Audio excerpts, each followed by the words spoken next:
The Minnesota Vikings defense was very poopy last year under defense coordinator Ed Donatel. Donatel is gone. The Vikings are making some pretty significant changes on the defense side of the ball, and Kwesi is doing work, letting go of veterans, signing up free agents, reworking deals with guys like Harrison Smith. And initially, as we head into the offseason, my feelings about the defense were like this, but now they're like this. It's fantastic, man. And take a look at the Vikings defensive depth chart. Now, obviously, there's going to be a lot more work coming on in. New guys are in yellow, but also it doesn't even include guys that could potentially be back in the sphere. Guys like Jonathan Bullard, guys like obviously Duke Shelley, Chris Boyd, etc. But as of right now, this is what the Vikings defense looks like on paper, on purpose. So the notable additions are obviously Byron Murphy Jr. coming in a corner. Now, I think what's going to happen is it's probably going to be Murphy and right now Evans starting in base. And then once they go into nickel, Murphy kicking into the slot, and then guys like Evans or potentially Boo Jr. on the outside. That does make some sense there. Also, Marcus Davenport is in the mix. And as of right now, 11:32 p.m. Central Time on Thursday, Zadarius Smith is still a Viking, but I easily could see the Vikings either trading or cutting Zadarius and freeing up that $12.1 million in cap space, and then going forward with Daniil and Davenport. Ooh, D&D.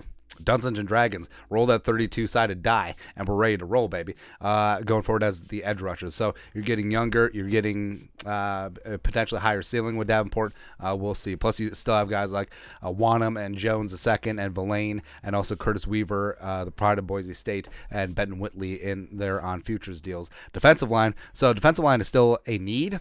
Certainly.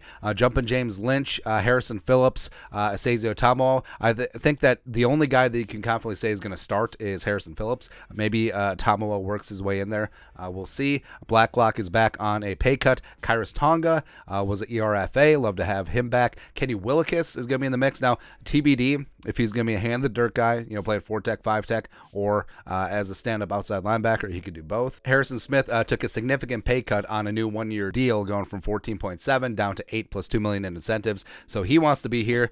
Look at that. A player putting team over ego.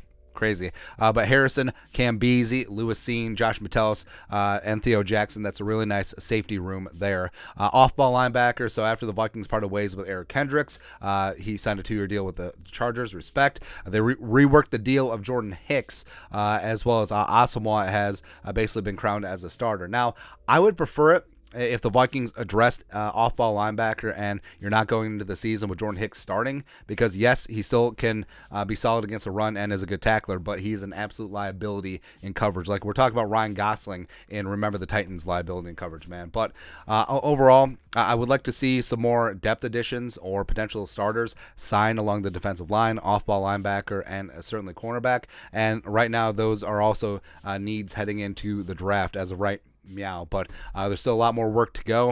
And like I said, this offseason, I was looking at the defense like this, and now I'm like this, because Kwesi is doing work. But your thoughts are thoughts. Take a look at the Vikings defensive depth as of right now on paper. Let us know your thoughts and our thoughts in the comment section below. Subscribe for daily Vikings takes. Want to support the work? Put a little something in the Venmo. But until next time, Skull Production Value.